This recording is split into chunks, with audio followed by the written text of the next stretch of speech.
is okay with, as long as it bills. It's also getting banged by the personal trainer. Absolutely. And that's you literally, that's literally what you're saying. I believe that in this day and age. I think in our parents' generation it was different. I think in our parents' generation, dad would go to work, mom would stay home. It's fine. Now what's happened is people feel they're entitled to every source of pleasure that they can access. So if he's not emotionally available, I should be with somebody who is. So I'm going to get the best of both worlds, and I'm going to find it somewhere else. Is what Andrew Tate is teaching young men the full narrative, or is there something missing from the context?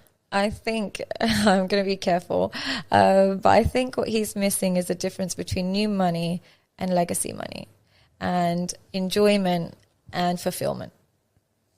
Can you give me a bit of a deeper explanation on that? I liked how that sounded, so I kind of wanted to leave it at that, but I'll add more to details. I want more context on that. Here's the thing. Enjoyment and fulfillment are not the same thing. You can enjoy a girl who's 19 years old and on a boat and take her on a lifestyle. Absolutely. Can you have an intellectual, fulfilling, intimate conversation?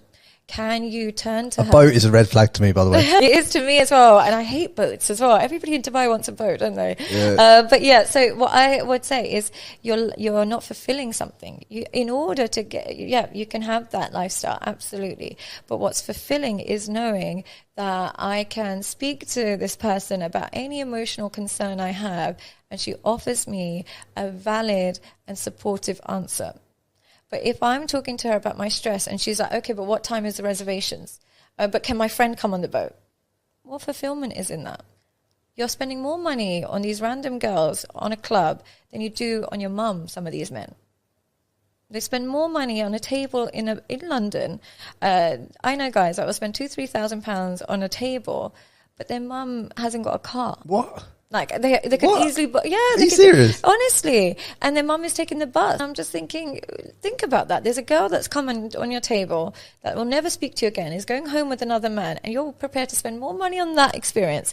But when your mum's birthday is coming up, you're thinking, oh, mum, that's a bit expensive. Is this the same framework that is like where you see the guy with the sports car on the council estate driveway? Yeah. Is that the same mentality you're talking about? Here's the thing. When we grow up inadequate financially, we need big gestures. Like I was saying, in anything, wherever you feel inadequate, you need big gestures. Always. So if you felt like overweight, unattractive when you're young, when you finally get slim, you want to open Instagram and an OnlyFans. When you grew up without money, you want a McLaren and you want a Lamborghini, because you need to show people I made it. Now, true fulfillment comes when you don't need external validation. It's hard to do, by the way. That's not something that should just happen. It's very difficult, especially when you've just got in shape. Of course you want to show it to the world.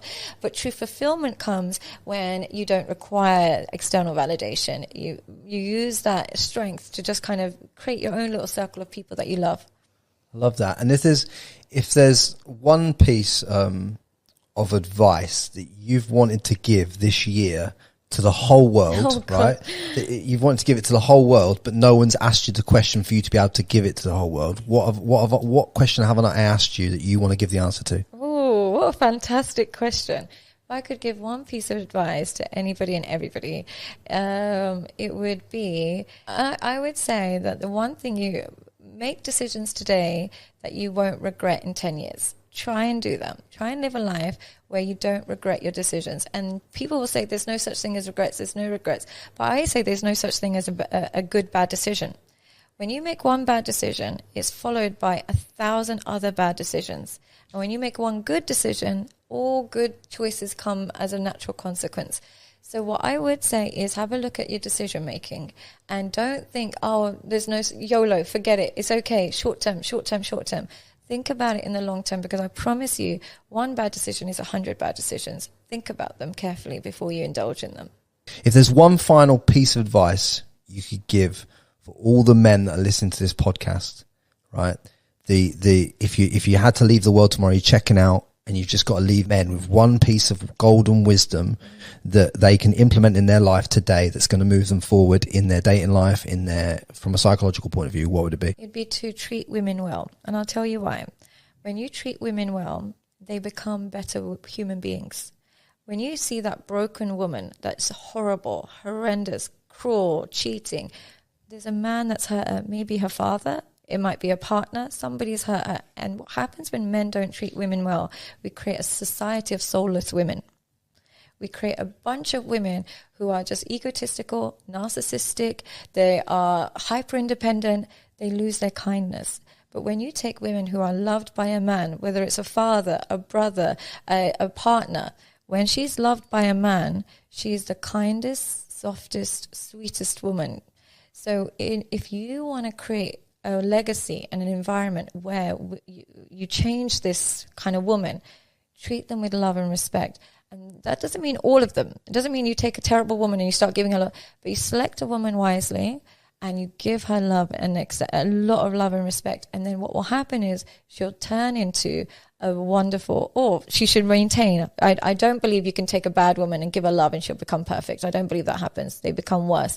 But if we create a society where men, maybe starting as fathers, really love women, their daughters, they give them so much love and respect and self-esteem, those women become kinder.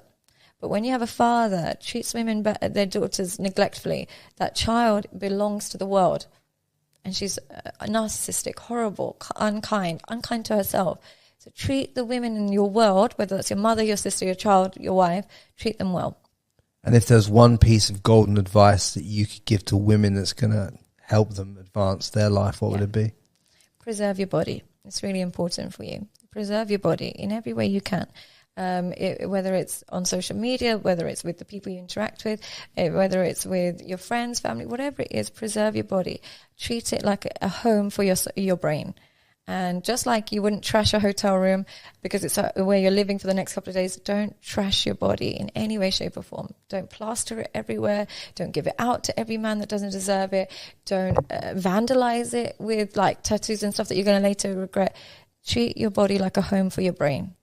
I love it. And I really appreciate you coming on this. Don't be silly. It's a pleasure. Like, it's honestly been a pleasure to talk about some of these topics. Some of them obviously a bit in depth and not normally what I'd normally put on in this podcast. So it's nice to be able to have the forum with someone who knows in the depths that you know, to be able to touch on some of this stuff and really understand the deeper meaning behind a lot of the stuff that's gone together. So Thank you for asking such insightful questions. No, I love when I'm on a podcast and I say something that I haven't said before. Because it's hard to do that. How many things on this podcast have you said that? I think majority of it, I feel like I've never said before. So I really enjoy that because then because I hate watching myself repeat anything. So, when I get asked insightful questions, I really, really enjoy it. I appreciate you doing it. And guys, do me a solid favor. If you've got the amount of value out of this and you've learned some lessons in it that I think you should, I know some of these things can be a bit triggering. If you feel triggered at any point during this podcast, there's obviously work there to do. That's the beauty of the work. The work never ends. If you get triggered, it's just revealing a pattern in yourself that you need to fix. That is where your work is. Lean into that. Don't hate upon it. But I hope this podcast gives you immense value. Share it with everyone in your network. Share it on social media. And that is Sadia Khan. Thank you so much for having me.